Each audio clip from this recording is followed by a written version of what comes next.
Dadalhin na alas 8 ngayong umaga para sa misa sa Christ the King Cathedral ang mga labi ni dating Coronadal Mayor Eliordo Hena.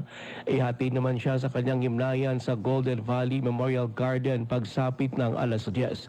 Pinayuhan naman ng lokal na pamahalaan ang mga sasama sa interment na magdala ng payong, water tumbler at pamaypay.